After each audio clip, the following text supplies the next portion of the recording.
Good evening and welcome to the regular meeting of the Recreation and Parks Commission. Could we have roll call, please? Yes, Commissioner Snoldak. Present. Commissioner Loops. Present. Commissioner Cavagnolo. Present. Vice Chair Watson. Present. Chair Moda. I am here, thank you. Would everyone please rise for the Pledge of Allegiance?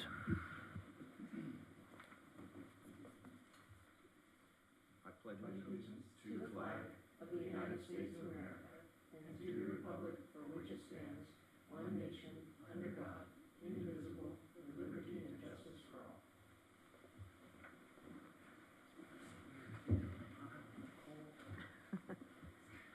Okay, this is the time for public communication related to commission business only.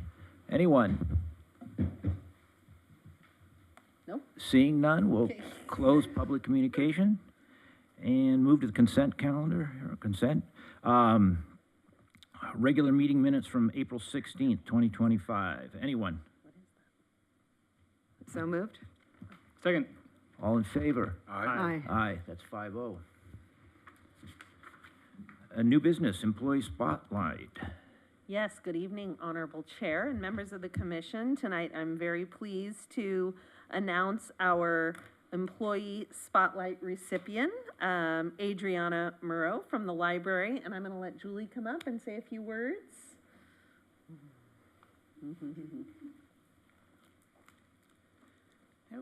Good evening, and thank you for having us.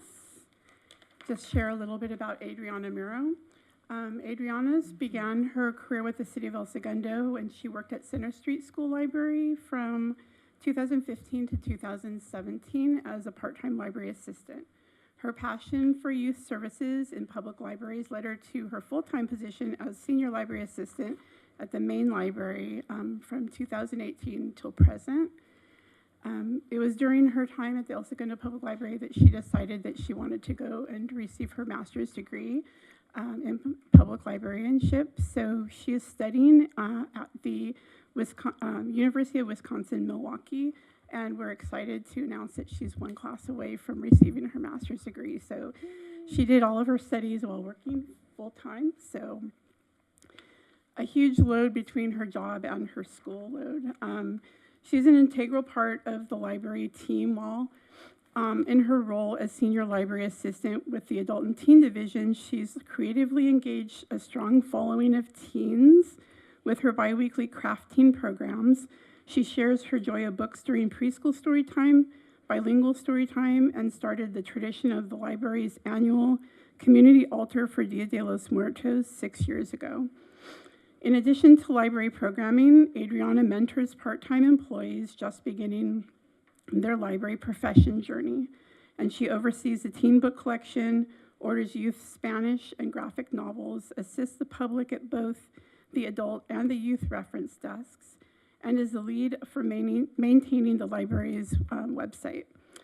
With her full load of responsibility, she takes time to serve on the inaugural RPL Directors Advisory Committee.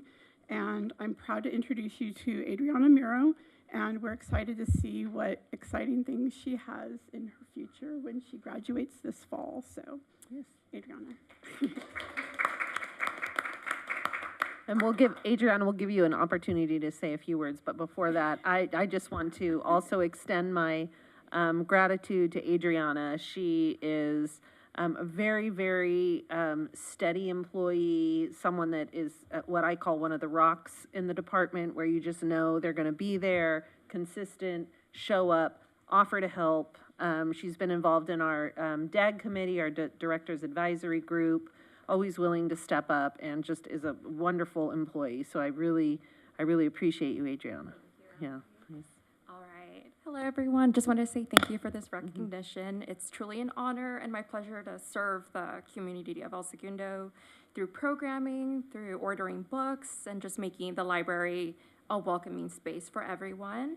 And I want to thank, lastly, Julie and Allie for their support and their guidance. It truly helps my job, and I think any reflection on anything good that I do, it comes from management. So thank you. All right. Well, thank you.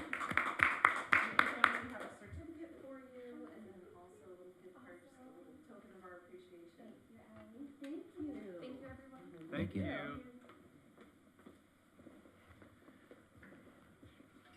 Okay, next up is the quarterly participation report. I'm going to turn this over to our recreation manager, Linnea Palmer. Okay, Linnea? That's me, but because of time tonight, I'm going to recommend that we push that. We have a heavy agenda and some important people needing to leave early.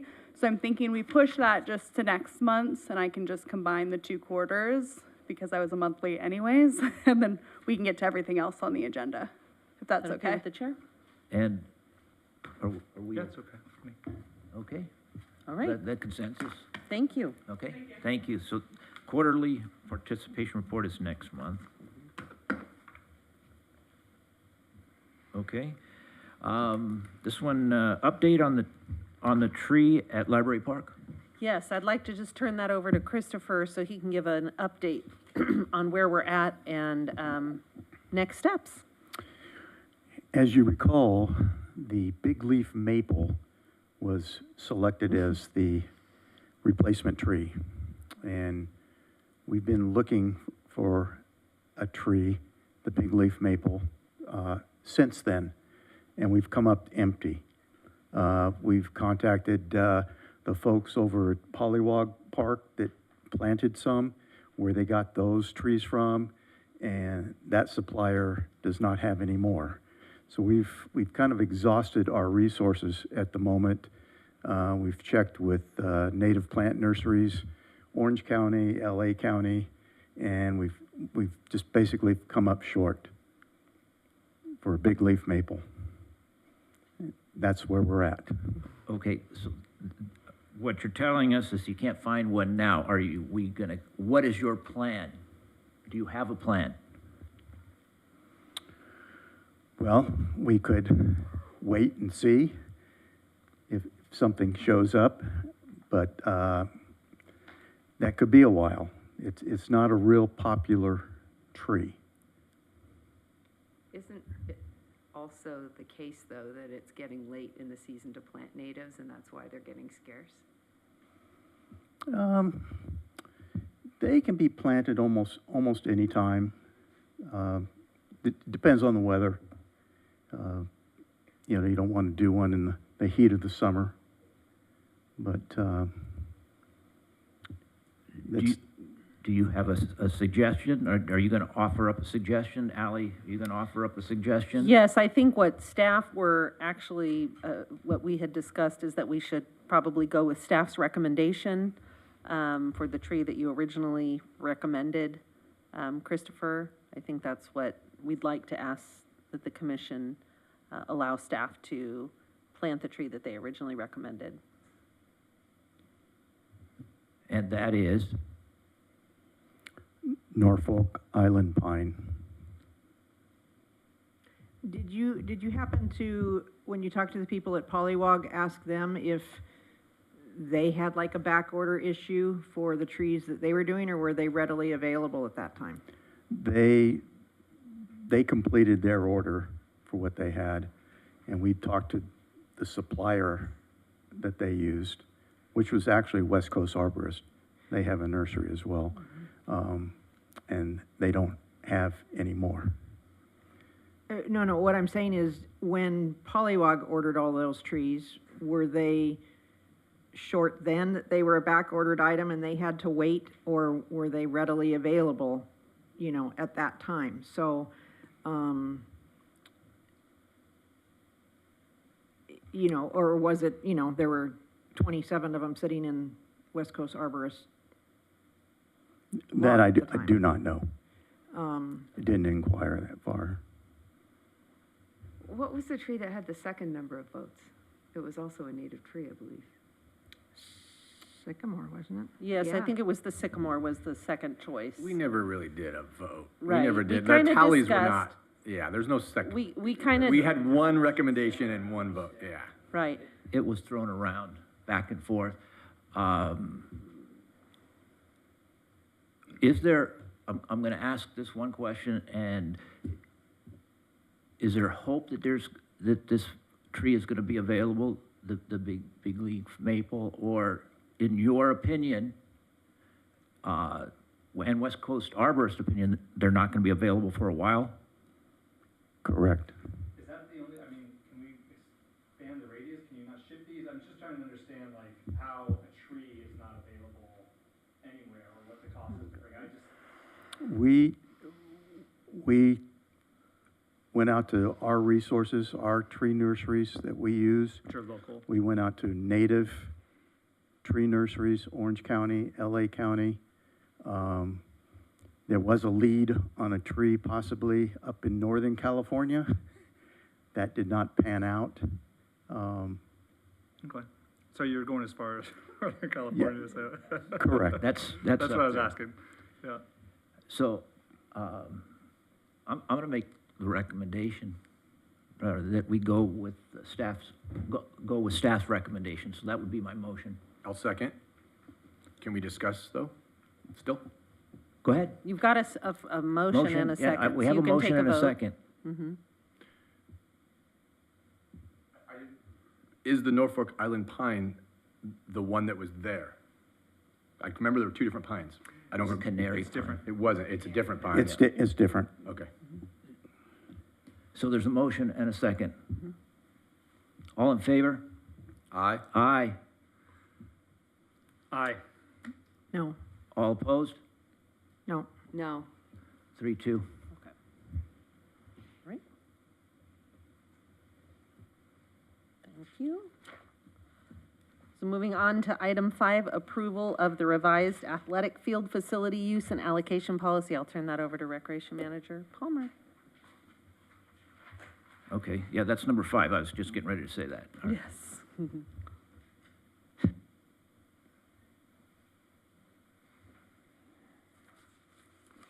I'll go up here to make it a little easier. So, good evening, Recreation Parks Commission. Before we get started, to provide a little background into what brings us here today. The athletic field use and allocation policy was originally developed in 2004. We did in 2024. There was a lot of revisions from the last 20 years. In 2024, we did create a subcommittee with Parks and Rec staff and 2 commissioner members. We met and created some revisions. Those revisions were mainly to reflect changes in the joint use agreement, revised maintenance responsibilities, revised wet field policy, and implementation of field use audits. Throughout 2024, we were met with the new special event processes, questions about field-specific play, administrative requirements, decision-making, and questions regarding voting rights of the youth sports advisory members. Following October 2024's presentation to the field policy to the City Council, staff were directed to look at the processes and policies further and bring them back in front of the Parks and Rec Commission. So from January through May, Recreation Supervisor Rachel Cummings, Commission Chair Bob Moda, Vice Chair Kelly Watson, and myself met endlessly about 5 times to discuss and revise the current policy. So our goals of the working group was to create clarity for all new and existing users to understand how the allocation policy functions, clean up formatting and language throughout the policy, create clear guidelines and processes for decision-making, and cement a philosophy making a clear and focused prioritization for youth everybody plays organizations. So to enhance clarity, first and foremost, we did create a web page on our Recreation Parks website. On that website, I did just kind of want to bring up so you guys know where you can find these things and where they're accessible to the public, users, staff, everybody, just one-stop shop where they can find these items. They will be updated once this policy goes through approval process and updated to reflect what's the latest. So on this, you can find links to our current policy, link to the school district's web page for the reserving of the high school and middle school fields, link to our current quarters field allocation, so every single day listed and who is on what field and what times, and which youth sports advisory where they have field space. So this is also the internal view, so we have worked to make sure that every reservation is clear in our Civic Rec system. So when a user group president logs in, they have access to every single reservation that we have put in the system, and they also have a calendar view as well. That is my calendar view, so it's a little light, just the ones that I have made, but theirs is probably a lot fuller. But this is just 2 ways that they can see it on the internal as well as the external web page. We also have broken down tabs. So we have the Youth Sports Advisory Committee tab that lists every single group, and it's linked out to the webpage that we could find for that group. We have a list of all their requirements, current requirements, and then how to become a new organization. So reaching out to the director or the department with the criteria listed, and then we could get the process started that we later talk about in the policy. We have the policy listed here, so a link out to the policy. We have a clearly listed out how our qualifications and field allocations work, 1 through 10. We have a field allocation timeline, so that breaks out every season, who's the primary holder, where when requests should be submitted, and then where private renters can also submit. Goes through timelines, and we also reflected the high school schedule in this, so then we match up to when they're requesting with the high school as well as ours. We also have every single field available, so our inventory, they can click on it to the link to show kind of like a picture of the facility, talks about all the amenities at each of them, and then again, it's linked out to the Facilitron for the school district for where they can request the middle school and the high school field space. Quick question, we don't have these in slides, do we? We don't have what? Are those do we have this in slides? Oh, no, this was just in my presentation. This is currently live on the city website. Okay. I just thought, in the spirit of the policy and the clarity that we're bringing, this Okay. was also Okay. an important, one of the criticisms of this policy that only people who are holders of the policy know about. So, trying to make it clear. So we also have all of our field closure and weather policy information on here, when the field closures happen, the inclement weather hotline, so the number that you can call when it will be updated. I personally go on this web page when it's raining and call that number every time I forget. And then all forms and documents, and links out to the joint use agreement, link out to the special event permit application, and then contacts. So field hotline again, staff assistance, Rachel's phone number and contact, my contact, and then field maintenance as well. So back to the document. What we are really approving here is, so on here, first and foremost, we looked at our formatting and language. So we cleaned up the policy. We created a table of contents. When this is approved, it will be linkable. So right now it's just a big long PDF, but it will be cleaned up in that way. We really focused on the name of the group, the Youth Sports Advisory Committee, and making sure that that was uniform throughout the document. Formatting, it has 20 years of edits, and there's just formatting issues everywhere. Even some were brought up today, so this is great. Simplifying, removing repetitive sections. So we found like rules and regulations were placed multiple places, and then moving some of the sections from the policy more to a web page rather than cemented in the policy, because they can have more changes. And then lastly, we requested the forms, so the request for use and acknowledgement of rules and regulation forms. So some of our big changes that we made to the policy to mirror our goals was the decision-making piece. So in the introduction, we talked about, to make it clear, the Recreation Parks and Library Department staff will utilize this policy when allocating fields and courts. Staff will make the final decision on field allocation based on the policy and fairness to all affected groups. The Parks and Recreation Commission will retain the right to make exceptions or other determinations of how fields are allocated, and permits are issued in collaboration with city staff when exceptions are being requested. So in the section in regards to obtaining permits, we said any request for change in a sport's primary season must be approved by the Recreation and Parks Commission. So that's, for instance, if currently football is a spring sport, but if they came in and said we really want to be a fall sport, that request would have to go through here. So we looked at every single user to make sure that when that decision's made, it kept everybody in mind.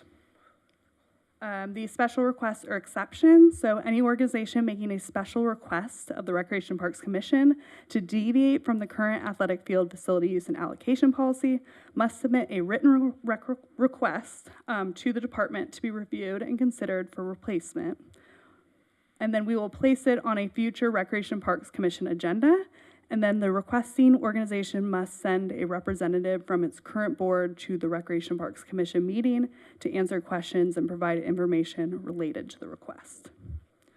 And then last, for decision making, so any change in like field lighting and marking, modifications, this could be anywhere from like bringing in a big storage unit or a small one, making updates to the dugouts, permanent lining, painting on like Campus El Segundo. All those requests would have to go to the department, and then they would also bring those to the commission.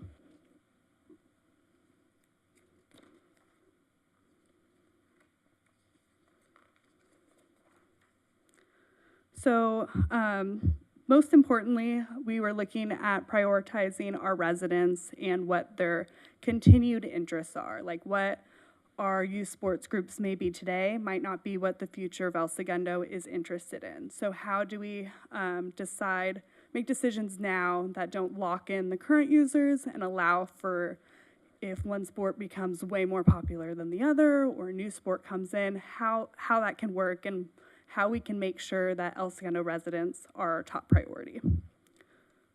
So in the priority group qualification page, so we just cemented in there that organizations in group 3 will have field space allocated based on primary season designation, number of residents on rosters, and good faith.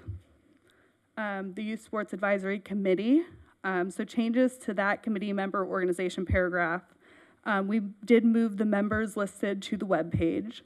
We removed the text listing the Youth Sports Advisory Committee as voting members, and then we made residency status will be monitored through league and or team rosters. So if we do need to see kind of how the breakdown is of a specific team or the actual roster, we can ask for further detail. Can I ask, on the primary season, is that a 3-month season, 6-month season? How are we describing season? It's about 6 months. Like, so someone's actual season's probably 3 to 4, and then usually they have like an all-stars trailing that. So it doesn't necessarily go by the season, like fall, winter, spring, fall, because they leak into basically 2. To restate, do we have specific buckets that we're looking to apportion, or are these variable buckets with variable timelines depending upon what someone asks for and how they define their season? Yeah, so mainly right now, like it's fall and spring. So fall kind of leaks into winter. We have some that are winter specific. And then spring kind of starts in winter and then leaks into kind of the start of summer. So when we're trying to determine priority, it's choosing one or those two mainly, if that. Okay, so a year-round sport would be forced into a multiple. So we kind of a max 6 month type of season period. We kind of touch on this later in our per player fee. The last line is a registered season is what we're counting as a season. So you're not necessarily everybody plays. We're not necessarily viewing as a year-round team. More so like most sports have a fall and a spring season. And so we want to break out, instead of just paying for your primary season, you're paying for your registered season. If that makes sense. Yeah, I don't think there are going to be any organizations that everyone plays that are year-round. At least none exist that I know That of. includes, so select teams, for instance, AYSO Select.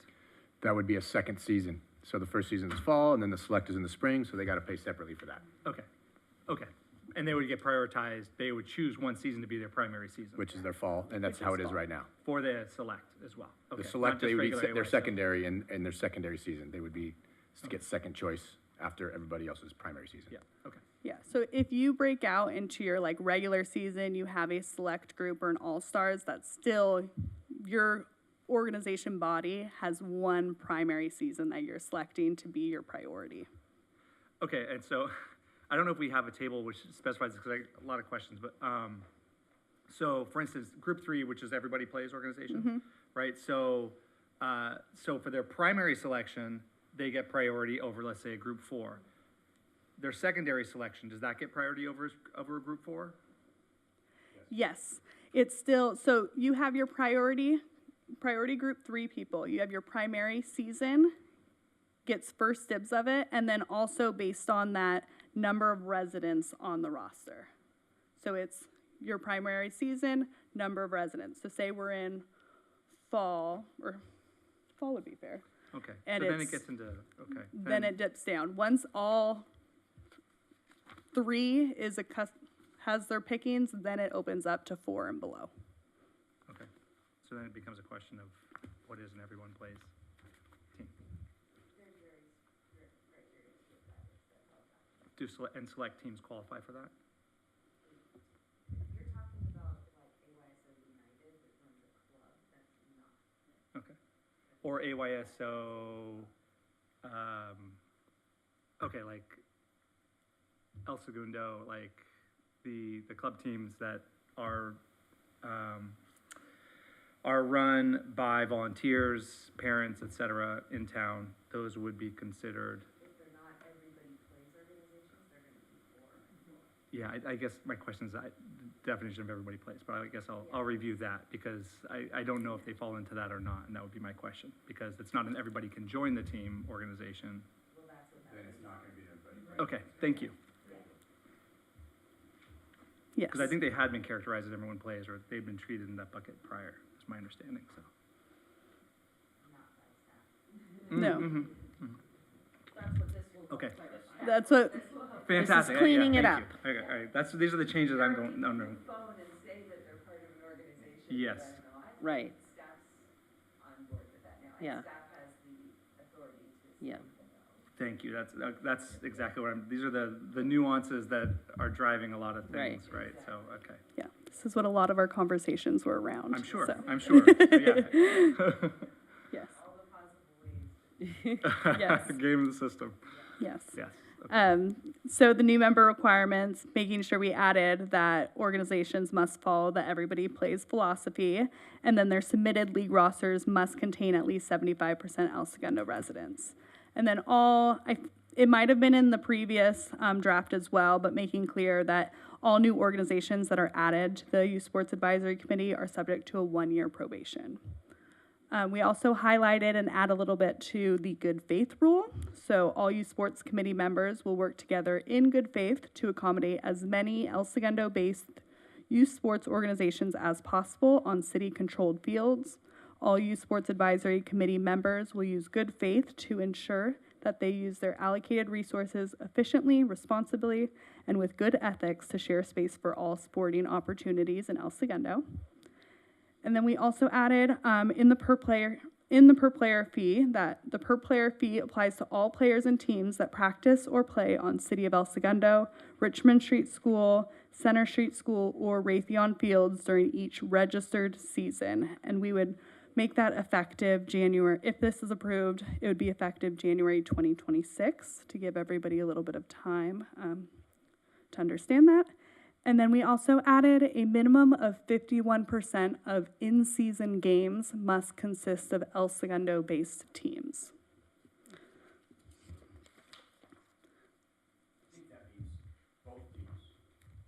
51% of the 2 El Segundos in the play. Least, 51% have at least one. at least one. So this was in an effort to minimize when you bring in other teams to play, that you are prioritizing making sure an El Segundo team is playing on El Segundo space, and you are not reserving for more non-El Segundo teams.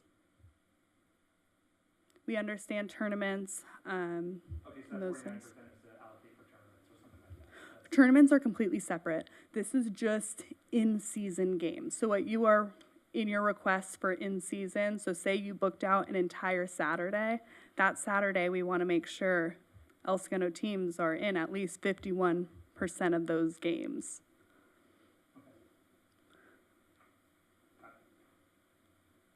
And so Rachel, myself, Bob, and Kelly are all available for any questions that anybody may have, or if you want to go back to any specific lines. I have the policy also here. Hold on, let me get my mic on. There we go. I've been involved with this policy since its inception. Obviously, you know, it's been modified, revised many, many times. I believe this collaboration of the four of us that worked on that, Rachel, Linnea, Kelly, and myself, have cleaned it up, cleaned this document up, and made it easier for staff and the organizations to understand how fields and the facilities are allocated. It's much cleaner. Are we gonna find something down the road? We can't foresee the future. I'm gonna tell you, Kelly was really good. She was. What if? We had a lot of what ifs during these meetings, and I think we banged our heads pretty well together on this. So that's what I think. So now up to you. Questions, concerns? Anyone? So, Couple questions. Were the goals for this working group in unison with the concerns that led the council to push it back? Like, I know you guys knew which things you needed to clean up, but did you address the things that got them concerned in the first place? I think so. To make sure it doesn't get kicked back again? Yeah. Because I don't know what their concerns were. All of the concerns that kind of arose out of 2024, I think, led a lot of the discussions that we had at the table. And the council knew which those concerns were, so you were already in conjunction with what their, Yeah, we were provided a list oh, okay. Kelly, of all of the things that were Awesome. top priority, and we systematically went through and addressed everything on the list. I believe that the things, since I've been on the commission, which I don't even know how many years that is, I believe that all the things that have come before us in the past are addressed in this policy. This is definitely by far the best version. I'm obviously gonna vote for it, but this is an incredible amount of time and effort by the four of you. So thank you for spending all those sessions and all those hours and addressing all these things, and I am in support of the new policy. anyone else? Just thanks for your time. Yeah. I've talked with Kelly some about this afterwards, and I know, or throughout the process, and I know it's been a lot of work, so, thank you for spending the time on it. Julie, anything? I just want to say to Kelly, Linnea, and Rachel, thank you. I learned a lot. I've been in here since the beginning, but I learned a lot more, and I think this policy is really good as it is. So, Can I just make a quick comment? please. Yes, just to echo, I just want to thank all of you guys. I know that this was a lot of time that they spent on this, a lot of meetings. I know, because I'd be like, Linnea, where are you? I'm at this group. Every time I called her, that's where she was. I was like, okay, well. But I think this really helps. I mean, this comes up, issues that are addressed in this document come up all of the time for us. We have people calling, can't you just do this? What if we did this? Then can we get more time? This and that. This really helps us because it helps us not to have to pick and choose. And so this is a really great document. I feel really good about it. So thank you guys also. Okay. I'll make a motion to approve the new version of the policy. I'll second. All in favor? Aye. Thank you. Opposed? Thank you, guys. No one. 5-0. Good job. Okay. thank you. Joslin Center update. Yes, I'm going to turn this over, Chair and members of the commission, to our Recreation Supervisor, Ryan Delgado. Commissioner Stolnak had asked for an update on Joslin Center programming, and so Ryan is here to provide an update. Good evening, Commission. Thank you for having me. Yeah, this will just be an overview of our programs, activities, and some of the outreach we do within the city. Yeah, it works. Cool. To start off, this kind of kicks off our week, is our senior fit classes and our Pilates classes. Really excited. The senior fit class was a class we added in the last 6 months, and it's had really, really good turnout. There's about 20 to 25 participants each session, and actually just confirmed with the instructor, we're going to be adding a Wednesday afternoon session. So that'll be hitting, we'll probably do some flyers and advertise it since our brochure just came out, but we're working on flyers and getting that program running. Another popular one, Tuesday and Thursdays at 10 a.m. is our 50-minute fit. Those are led by Victoria Samia, who's fantastic. She's worked really well with our seniors, and she really cares for those people. During the pandemic, Victoria worked with ESTV to film some at-home videos and strengthening videos that ESTV ran during the pandemic so that people were able to work out at home. So she's very connected with her students, and we really, really appreciate Victoria. 2 other classes she does is the Core Express and Pilates. Those both have some very strong participation. Core Express is kind of in the evening, and that's a little more intense focus. But a lot of like the Pilates and especially Senior Fit are obviously focused on strengthening joints and getting you into a good physical place. This one is really cool. I keep telling people to come by on Tuesdays. High participation as well with our instructor, Tom Hickey. We started doing line dancing. That one actually kicked off at the Women's Club, was really well received. Tom went and taught a class there. A couple participants said, hey, do you want to try this out? We added this class probably 2 years ago, and it's become a staple of our programming. I actually got an email from someone saying they missed it in the brochure, and I was like, nope, that class is going on, and we'll be doing that on summer. And he plays some really cool music. He takes some more modern songs, and I guess they country beat everything. So if you go in, it's not the Waylon Jennings, it's more modern songs. Interesting. Some of our social and wellness programming that we do. We have quite a bit of card games that go on, whether it's Pinochle on Mondays, Canasta, Bridge, Bingo, and Sit and Knit on Saturdays. It was nice to see the Sit and Knit group prior to Elderfest this Saturday. There's about 20 to 25 that meet up once a month and knit different things. And we've gotten some good donations for yarn that we've been able to pass to the group. So they're quite active. We just had this actually on Tuesday is the senior luncheon. The senior club has that meeting as a once a month general meeting with all their membership, so they can come and give them updates on the financials, where senior club is at. And then following that, we have the Rook and Roll Chess Club and across the board. So you can get your lunch, play some games, hang out in the Joslin Center for the day. Also is our Striders Walking Group, which we brought back this, I think it started in spring. Spring was when it first came in.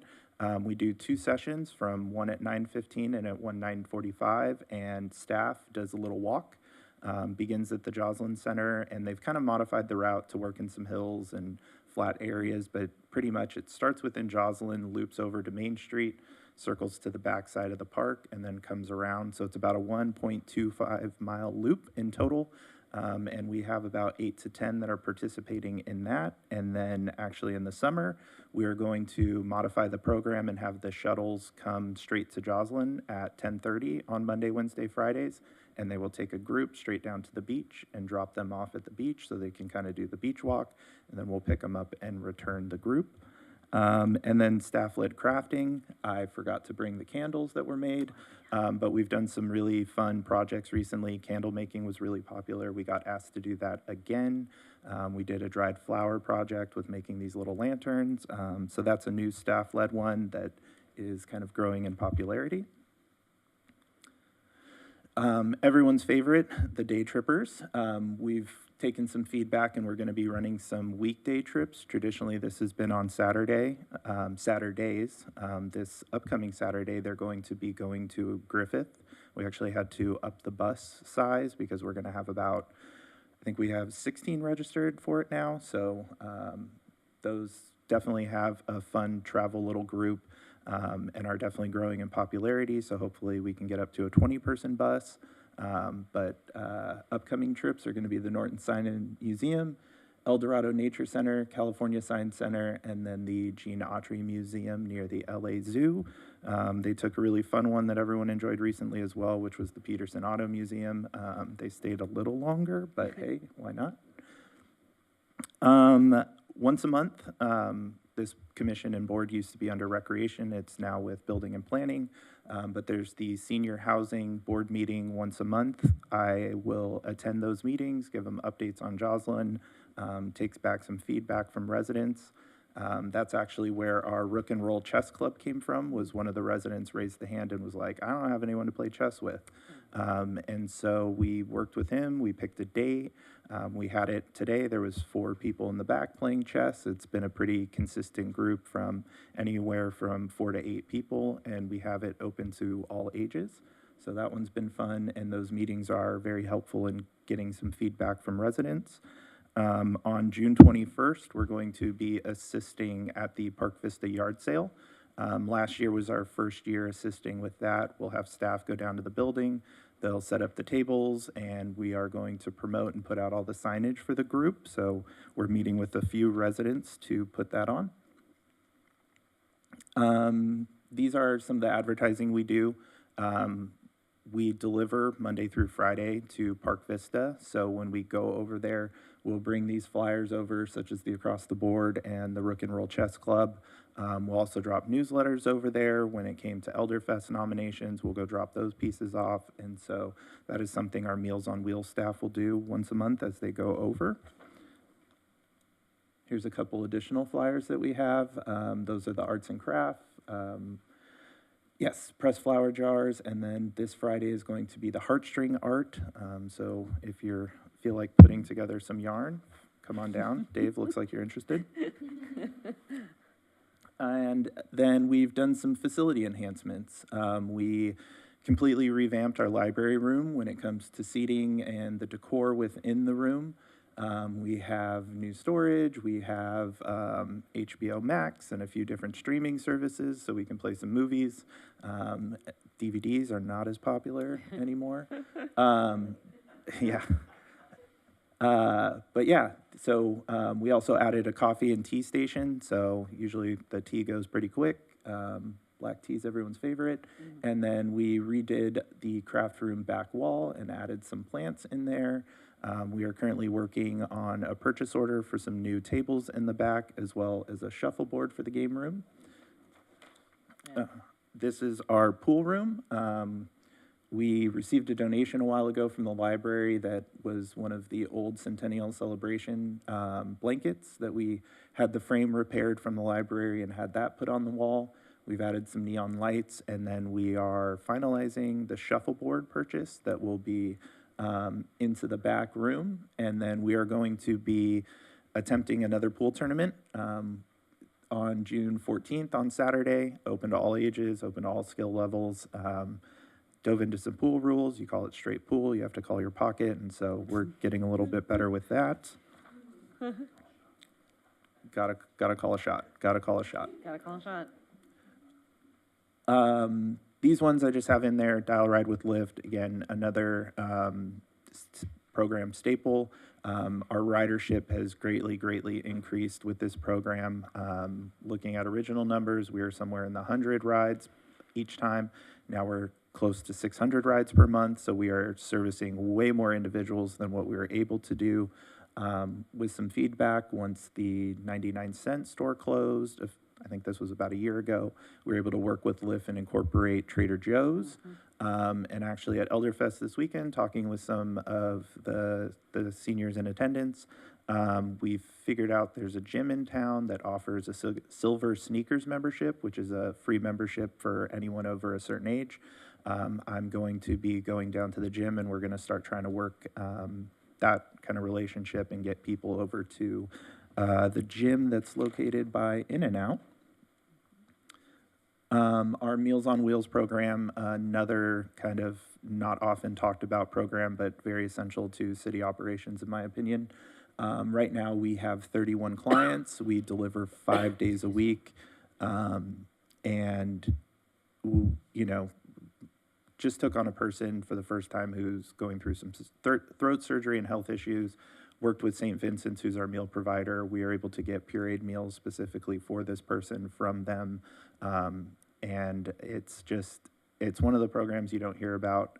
There won't be any parades down Main Street for Meals on Wheels, but I think it's one of the ones that we offer that really uplifts people and gives them something. And, you know, I've now talked with that person several times doing follow-ups to make sure the pureed meals are going, and you can just hear how happy it was. And we recently added a new client who hugs staff. She was so happy to get meals. So really, really important one that we do out of recreation, but one that's not often talked about. And that is kind of my wrap. If there's any questions, please let me know. Can I ask why we do the Meals on Wheels and why that isn't a volunteer program? I know COVID, but then since COVID. It gives us a little more consistency. We definitely had some volunteers drivers that fell off, and then kind of with just some of the risk management issues. And St. Vincent's changed their process and how we did menus. It used to be a lot more labor intensive when it came to the meal ordering itself. They had multiple different options. So you would really work with clients because there was so many options. And during COVID, they kind of streamlined what their meal offerings were. And so that process is just much faster and easier to do.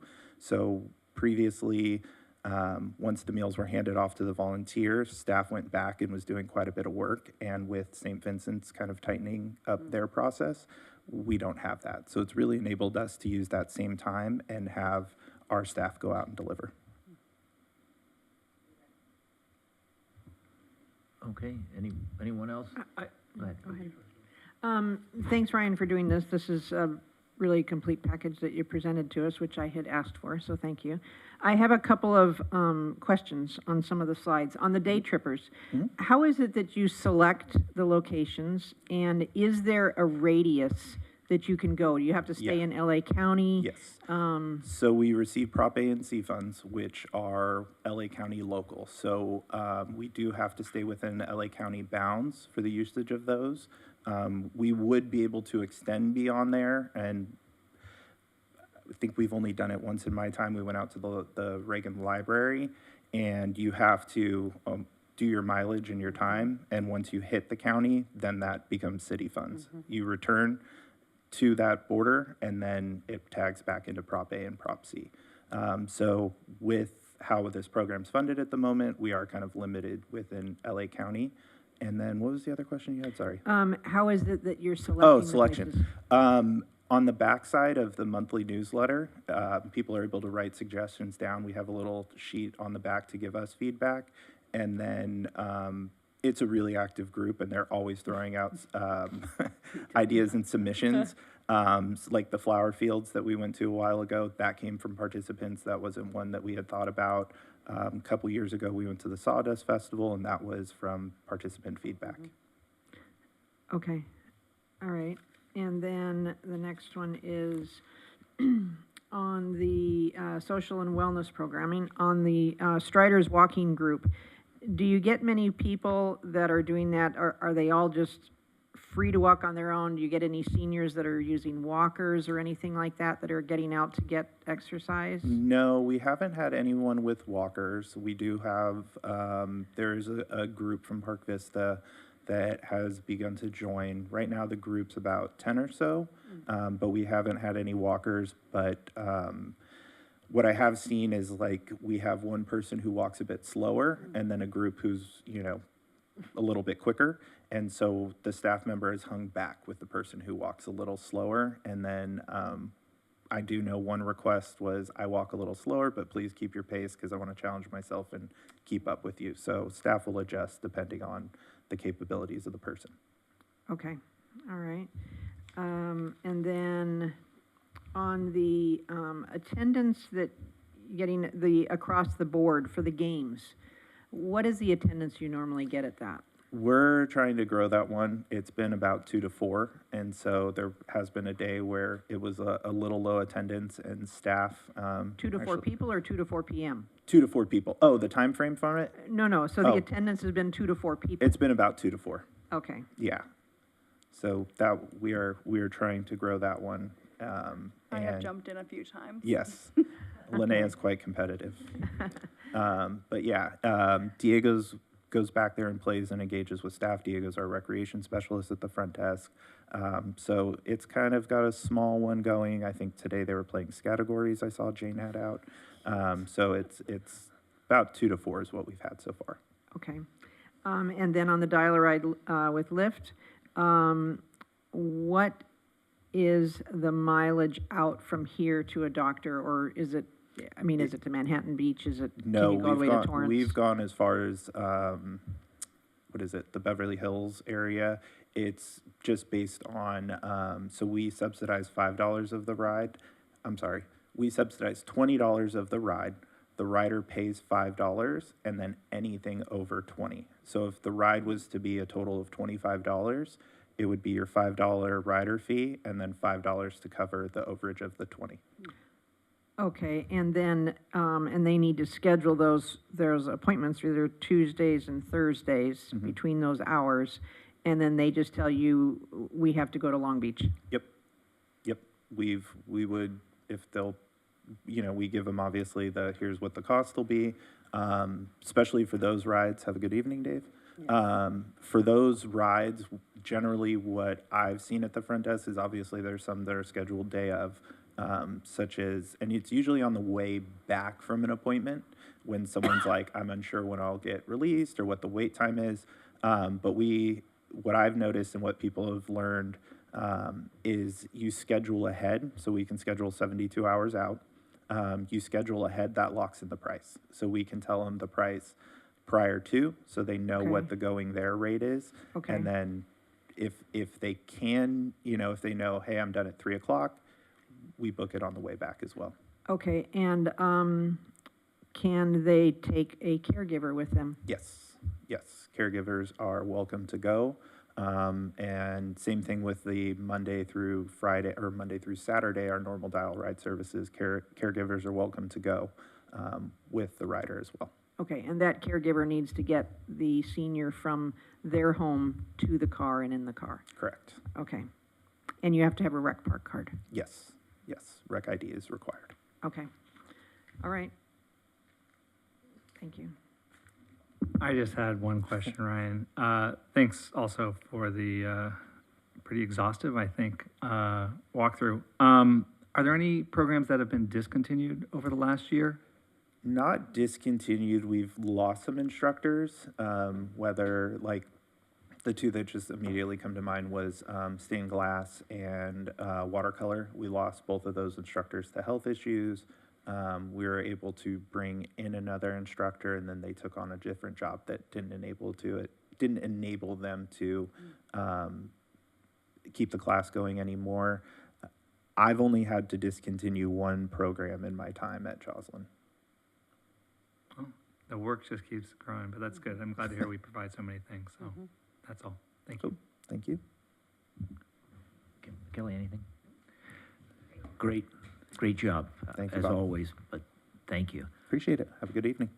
Can I add just a comment? I just want to Please. really acknowledge Ryan. He's really, we've kind of been on him, like, hey, we want to see new things at the Joslin. Linnea and I, like, we want it looking better. And he's been very open and on board and coming up with some really good ideas. So I feel like we're really breathing some good life into the center over there. So I'm excited. We're going to do a barbecue over the summer where the teens are going to provide the barbecue. We're going to do some intergenerational.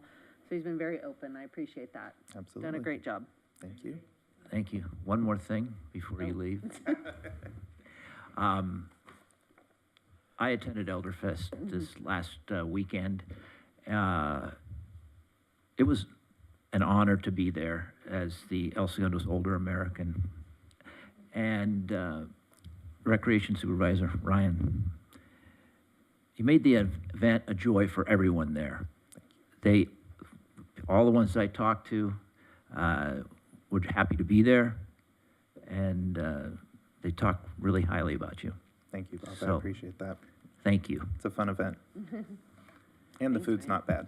It's not bad. Okay, with that, the Recreation and Parks, and so it's a receive and file, so Yes. thank you. We're moving on to number 7, Recreation, Parks, and Library Strategic Plan Summary. Who's got that one? Yes, you guys have a lot. Yes, that's me.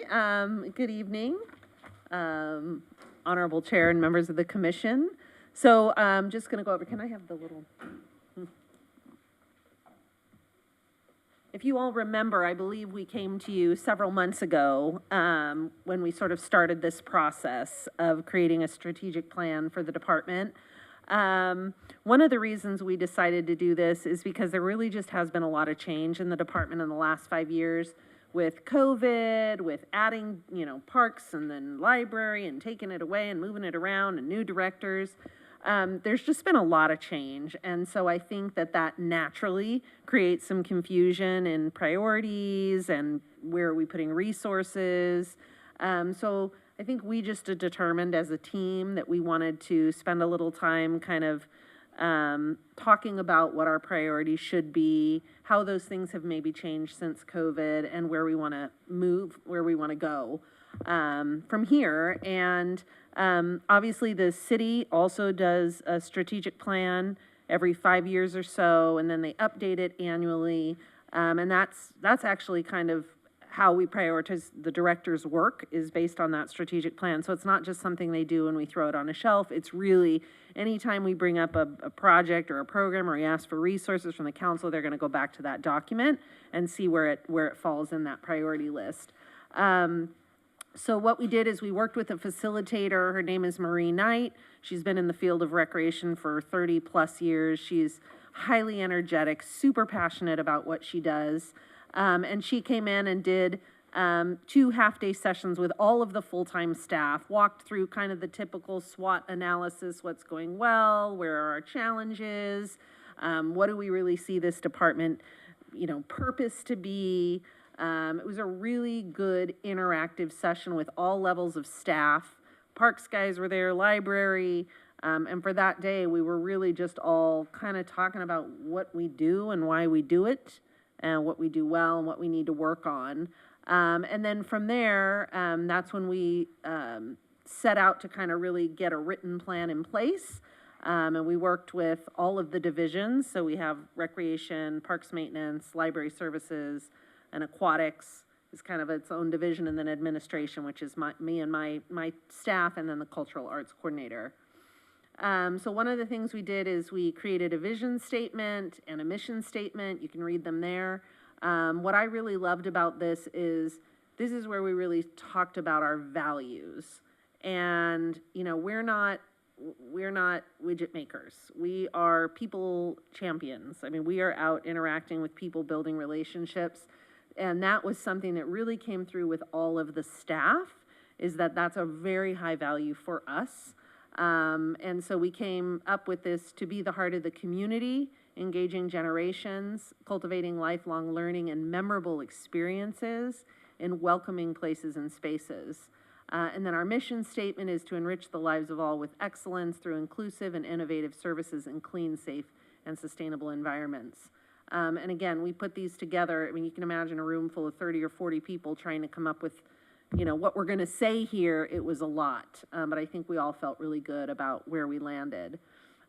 We really prioritized a lot of different values. I mean, there were like 100 of them up on a board, and we had to narrow it down to what were our top values. And this is more as far as our internal working environment. And so we actually came up with, or the team came up with, communication, respect, teamwork, and passion.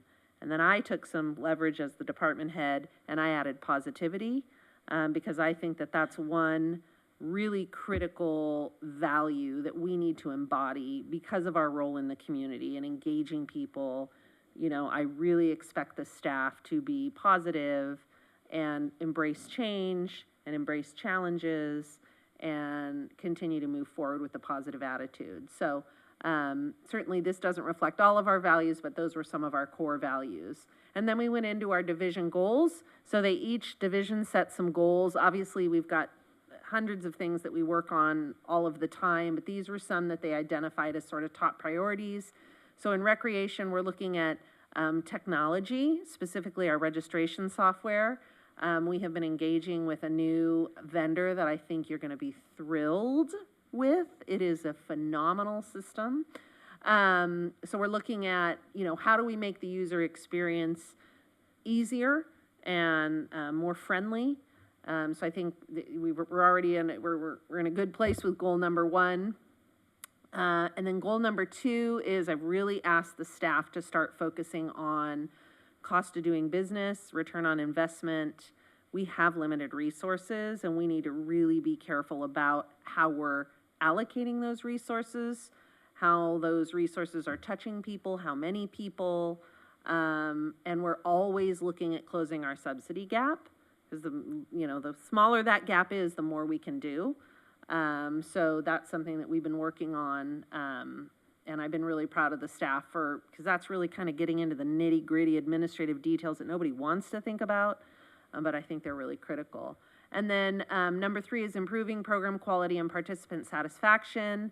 So I'm really pushing surveys and personal phone calls that I make to people that are participating. I'm engaging on Facebook constantly. I want people to know who I am and feel like they can come to me, and staff as well. And this is something that they've all really embraced and I think understand the importance of accountability in what we're doing. For parks, they want to professionally maintain all of the city parks, the medians. We just are getting ready to enter into a contract with a new vendor, Brightview, for our landscape services. So Parkwood will be no longer. I think Brightview is going to do a phenomenal job. They maintain all of the school grounds. The schools look fabulous. So that was one of the efforts towards goal 1. Goal 2 is to replace both of the playgrounds, including the resurfacing at Recreation Park. We're going to be using Measure A funding for that. And then one of the other real kind of top priorities for some of Chris's guys is to be able to get the equipment and things that they need to do their jobs. And, you know, I went out at one point and I was just shocked at how old some of these things were, and God bless them. They were out there doing the best they could, and they're going, well, Allie, we've told we don't have any money in this. I said, that story ends here. We got to go to the council, and we've had a lot of support. I think Christopher would agree from the council in getting some additional funding for that. Aquatics, obviously their number 1 goal is to reopen the plunge. We're in good shape with that. Kind of trying to figure out how we're going to get the money, but we will. But the facility is set to open still at the end of the year. And then Joe wants to really just improve his lifeguard, their training, and get them all, you know, certified in some really important different water safety instructor certifications, and then continue offering Red Cross certification classes so that more people in the community can learn how to be water safe. Library would like to increase their overall circulation basically by 10%. So they just want to get more people reading into the library, engaging. And they do a really good job with all their phenomenal programs, getting people in the doors. And then it's like, hey, check out some books. We're also going to be looking at modernizing their interior by upgrading furniture, things like that. We don't have money to build a new library. We just don't. But we certainly have money to get new chairs and tables and do things like that. And then maximizing use of all their existing programs. And for admin, these are kind of boring. We just want to clean up our filing systems and improve our contract processing, clean up our contracts, and always, and I hope you've seen in the last few months, we've been doing better with our CCB minutes and agendas. We've really pushed that, and that's even though I've had a lot of turnover and I've relied a lot on temps. I've got a really good one right now. Her name's Vivian. She's awesome. She was here last meeting, she's fantastic, but I've really made that a priority. And then cultural arts, we just finished a cultural arts master plan that we were able to get adopted even without a cultural arts coordinator, which was amazing. We're really looking at building our public art collection. We want to see more permanent public art in spaces, maybe a little less focus on the programming, a little more on the long-term permanent art. So we've got the Plunge project coming up. We've got a $125,000 mosaic that I think is going to be phenomenal. The 3 artists we've got are just superb. So I would give a lot of kudos to Randy and Joe also for putting together that RFP and going through that process. And then again, just Randy wanted to implement a programming framework that has more relevancy to the public and that, you know, is more reflective of the things that the residents want here in El Segundo. So what's next? We're giving you guys kind of an updated report. I didn't go through the entire written document, but it basically reflects the slides here. And then I am taking it to the council in June, I think at the June 17th meeting. Get it approved hopefully there, and then we will set up an implementation plan, quarterly tracking, progress and things like that, which we'll start to probably include some of that in our monthly director's reports, just where we're at with all of that. And then we'll do a year, at the end of the year in February 2026, we'll come back, we'll take a look, we'll determine, do we want to update it again, where are we at? But I think we're at a really good starting point. The document is in your packet, so we are doing some formatting changes. This was our draft. I want to go through and make it align a little bit more with the look and feel of the city's strategic plan, but overall, I think you've got a good glimpse into what we're doing. So that concludes my report. Sorry it was lengthy. Answer any questions you have. Anyone? I was going to ask, for the goals, what's the horizon on that? So these are it's supposed to be 1 to 3 year goals. Okay. Yeah. Okay. That's it. Yep. Okay, thank you. You're welcome. Very detailed, thank you. Okay, the next one, the appointment of a commissioner to the Special Events Ad Hoc Committee. Yes, Before we Yes. get into this, yes. is it possible for us to push it to next month? Because we have 2 commissioners that are, their term is up at the end of this month, so there might be new commissioners. Yes, I think that would be okay. I think that would be okay. Should I at least just give you guys a little bit of a background on that? Absolutely. Okay, okay. But I we want to can see wait. what everyone else says. Sure. Maybe they want to do it now, but Sure. that's, So basically, the city manager's office is establishing a committee, and this was at the request of Councilmember Michelle Keldorf. I think it was a brilliant idea.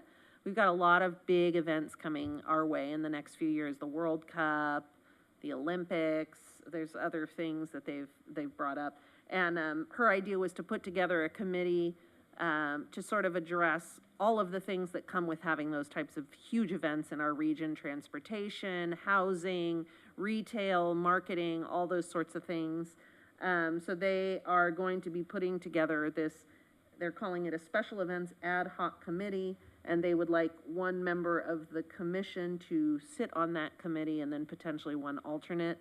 I don't think they've decided yet when they're meeting or when that's going to be, but that's sort of the impetus of this agenda item. We can certainly wait and appoint members next month. I don't believe they'll have any meetings between now and then, so I would think that would be a safe bet if you wanted to wait. okay, I'm just going to check, are you okay with holding it until next month? If not, there's a quorum here, so it's up to you. Well, I think this is the Transportation Committee, what we morphed into, right? Correct. This is, so, Yes, ma'am. so this would be me requesting to be removed from the non-existent anymore Transportation Committee and put on this, because Yes. this is the same thing. Correct. So, but we can wait if you want to have more voices, but I kind of would love to be on this committee. Anyone else have a desire to be on this committee? I think if Dave wanted to be, he could always be an Yeah, well, alternate. he can be the alternate Sure. if that's, if he's one of the ones that's up for. Right. Yeah, I would be interested in being an alternate. Okay. Okay, so why don't we do this? Why don't we, Kelly is interested in this one, so I'll nominate Kelly to be on that committee. And then, Is there- Mr. and- Carmagnolo, the chair, the alternate? As you could be the alternate. Is there a second? I second. All in favor? Aye. Aye. There we go. Wonderful, thank you. So And you- of course, if Mr. Lubes wants to be involved, Yeah. no problem. Yeah. Yes, thank you. Okay. With that, we are, there's, Resign from the Transportation Committee. No. no. You can, nah. Okay, there's no unfinished business that I know about. Reports, Recreation Parks and Library Director? We've had a long meeting, so I'm not gonna go through my report. However, I will, just, let the commission know, I did speak with each of you individually about the Cowabunga, Club Cowabunga after-school program, so we did receive approval, so we're starting that. Other than that, all of the wonderful information provided by staff gives you a really good glimpse into what's been going on. But if there's any questions, I'm happy to answer them. Linnea's here. I do have a question. Sure. On the park inspection matrix. Yes, Somebody's got to help me out here. okay. I'll Okay. let Christopher help you out. Okay, when I'm just going to look at let's look at Acacia Park. Okay. It's the green one at the top of the page. It says the date over there, so I'm going to assume the first date that I see, 5/1 of 2025, is Yes. the date that it was inspected. Is that Is that correct? correct? Correct. Okay. I can see what it needs. I'm not going to read it all, but I go to the target date. What does the target date tell me? The target date is, the date that we would hope that whatever resolution was needed would be completed. Okay. When we're filling this form out, the target date can never be before the date that it was Correct. inspected. So I Correct. would like it updated Yes, when, it's another click. Right. It's 5:15, correct. okay? I'm So sure, I think that was probably just a I omission. believe that, but it's throughout the matrix. Oh, okay, got it. So let's, but now I understand it. The first date is the date that it was inspected, and the target date is, I get it, something didn't happen. Right. It's okay.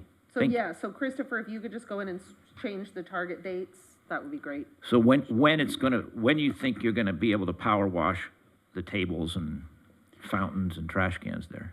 Some of these items are regular maintenance type items. So they're going to happen on a monthly basis, or hopefully on a monthly basis. So, So let's somehow figure out how to fix that target date. sure, we can could, do that. Anytime we're updating the date, I mean, it should be, if it's monthly, it should be 5/15 when we update it or whatever, right? Right. So- And it's kind of a pain, because you gotta update more cells, but. Sorry about that. Yep, but Perfect. that's the point of it. Okay. Yes, thank you while we're working this out. I think it's a great start, Oh, but yeah, we gotta. I love this form. Yes, This is great. yes. We just have to use all the fields. Yes, and Commissioner Stolnak has been going out and doing some inspections for me as well. They're very Good. detailed. And if anybody else would ever Julie. want to, you'd be welcome to. I've sent them all over to Excellent. Chris, so they'll all get dropped into here as well. I So, love it. So let's and then just, we'll keep updating this and making this a more accurate live document. Okay, all right. I have nothing else for you. Anyone else? Prior to like closing comments or? No, we're not there yet. Yeah, okay. Let's see, we're, What's the Parkwood transition date? their last day is May 31st. Okay. And then- They're notified on here, what is that, like, will they fix it before they go, do you think? No, I think we'll wait for Brightview at this point. Yes. okay, Recreation and Park staff, is there, I don't have anything additional. okay, thank you. Now, we're gonna go to commissioners' comments. Julie, you're up. Really nothing. Thank you to Ryan for doing that detailed report on Joslyn Center, and for the work that everybody has done on these different reports that we've gotten. It's pretty intensive work and time, so thank you for that. And then as far as doing the park inspections, it's because I'm a daily walker. And I go through and pass by all the parks, but hopefully nobody turns me in for, the woman standing in the park taking photos. Taking pictures. Because because I am taking pictures of everything to make it more clear as to where things are or what is the problem. So, but I'm happy to do that. So, thank you. Mark? So, would you all like an update on the aquatics subcommittee as well? Please. And Kelly can fill in the blanks. So, a few different things. One important point on the plunge is that a decision is going to council as to whether we are going to be replacing the old tiles with new tiles. It was Or- made. Oh, it was made. It went, this past council Okay. meeting, we're going with tiles. Okay. Yep. As expected. Mhm. Perfect. And we raised the contingency or approved to go up Correct. to the 1.3. Yeah.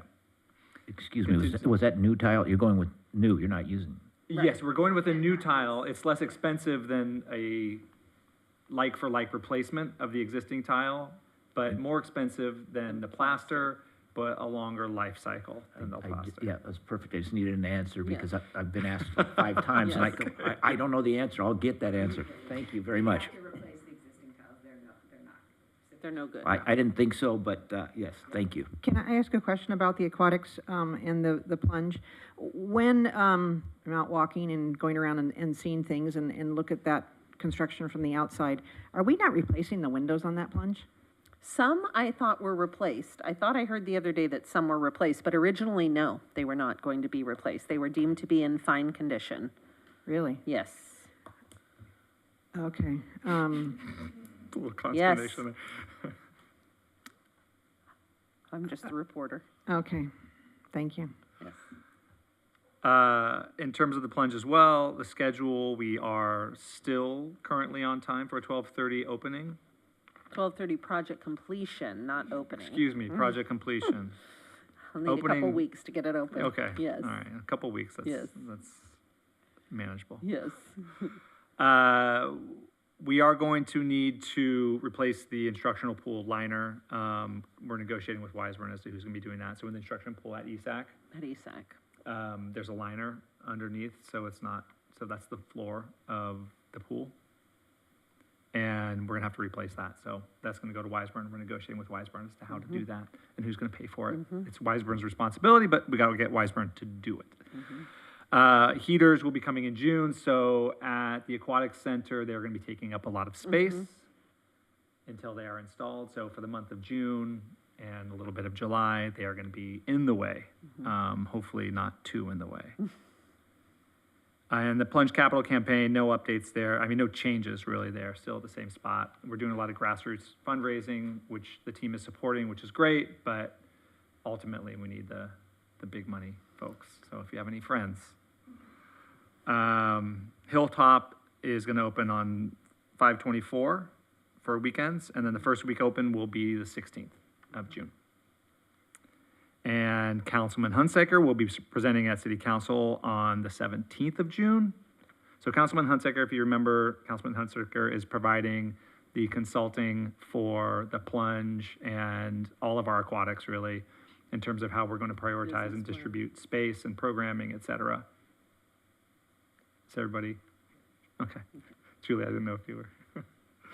So they're going to be providing a 50% completion report in June. I was going to ask that. Okay, perfect. I explained what the principles were behind what we did in Fields so that they were able to think through a similar sort of philosophy, because I think we based it based on a philosophy, and so they have taken that into account as well. That's great. And then the mural, 3 proposals are going to come on the 12th of June. This is the mural for the plunge. And I think that's about it. I don't know if I missed anything. There's a lot of stuff. Okay, thank you. I did have a couple other things. Please just go for- ahead. For closing comments. Well, actually, it's really just one thing. The tree, right, and everything that went around with that. Chris, I certainly appreciate all the work that you do for our facilities and everything. I felt like the process for this was really subpar, and I think the outcome is really subpar. And I'm extremely disappointed. I said yes because I don't want our community to have to wait another 2 months before we start this, because if we were to do it right, we would get together and we'd lay down, like, what are the criteria? And then we would get trees based upon the criteria, and then we would select a tree based upon the proposed trees that fit the criteria. But we didn't have any of that process. And I don't want to restart it now, but I'm really frustrated that we didn't. Because if we're going to come up here and approve something, I want to make sure that the work is done to present us with something and a reason why we are approving whatever it is that we're approving. And we didn't feel like, I didn't feel like I got that. I don't want to speak for the other commissioners. But I love all the stuff you do, but this thing I think could have gone a lot better. So if we do have it come up again, you know, we can talk about it beforehand and how to do it and what we would like to see, but this wasn't the way that I wanted it to go, for sure. Fair. Anything else? Okay, thank you. Kelly? Well, you took the words out of my mouth. I just have to say I'm beyond disappointed because we heard loud and clear from a number of people who came to public comment and explained that they cared very much about this being a native tree. And I feel like there was not enough information shared even in tonight's agenda to suggest that that was now at stake. I feel like those stakeholders have been let down because they're not here. They're not able to, I'm sure they don't even know that this has changed and are going to be really surprised when the tree we put in goes up. And I just feel like we should be making an effort, especially if people care enough to come out and to express their opinion on the matter and send letters and notes and emails, that we've just basically blown through their point of view on this. And so it's a disappointing, and I would concur. I think, Mark, you actually really crystallized the concern, which is just the process. You know, I think that, you know, if the criteria was to plant an ornamental tree, then yeah, it's a great tree. But I feel like it was expressed that maybe that shouldn't be the criteria, and so we're solving for the wrong thing. And I think people are going to be disappointed, which is unfortunate. I also know, because I do plant natives myself, that we are outside the window. I literally got the last 2 valley oaks and a bunch of other pines that I got that were native for my own property, and the nurseries are done with them because we're out of that season. So it's just disappointing, but I appreciate we're going to move forward. Can I step in, Chair, if I may? So hearing this feedback, I think I'd like to recommend that we come back next month. I'll work with the staff to come up with a plan, a comprehensive report. We'll notify the folks that came out to speak. If you are all okay with that, that's what the action that I'd like to take. I'd like to get this right.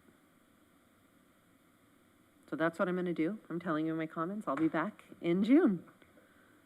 We'll work together. Get it right. Yeah. This isn't transparent enough from my perspective. I understand. Okay. I had one more thing. I wanted to thank Bob. I wasn't able to be there. Our staff weren't able to be there. Lene and I were not able to be there Saturday, but we just wanted to thank you on behalf of all the staff for all you've done. You were a superb pick for older Americans, so congratulations. Even though you're not old. Yes. That's right. Yes, Mike. As old as some of them. Yes, Thank you. you're welcome. Thank you. It was, it's tremendous honor. So thank you to staff and everyone else. I just have one thing. I was lucky enough to tour the plunge last week with Recreation Coordinator Bailey Myers. Oh, good. She very knowledgeable of what's going on there, and she was able to. There were 6 of us, I think, that were out there, and she was able to answer all the questions. I know there's a lot going on. I'm going to just tell you what I saw. If 12:30 or 12:31 it's supposed to be completed, good luck. So let's hope. Let's hope. We're going to be positive. I'm being positive. We're gonna be Let's hope. positive. I'm going to raise the money. Yeah. We're going to get the money. We're going to I- open the pool. But you need to go in there. I Yes. mean, as it starts progressing some more, where I can actually see that something. Who hasn't toured? Julie, you're the only one that hasn't So, toured, right? The critical path item is not on the table. Right. yet. Like, Yeah. everything is on schedule. Yes. I love it, that's great. Yeah. But, you know, I want good luck. We need good luck. So we can tour you now, but as they said, there's I- not as much. Yeah, I would wait a little bit. Yeah. So, but it's great that you have, again, there were 6 of us out there. We're taking donors through, we're trying that. And, Is that well versed in it? Bailey and Joe are both phenomenal. yeah, so, Yeah. she did well. Yeah, good, I'll pass that on, thank you. And so, with that, we're gonna adjourn. Thank you.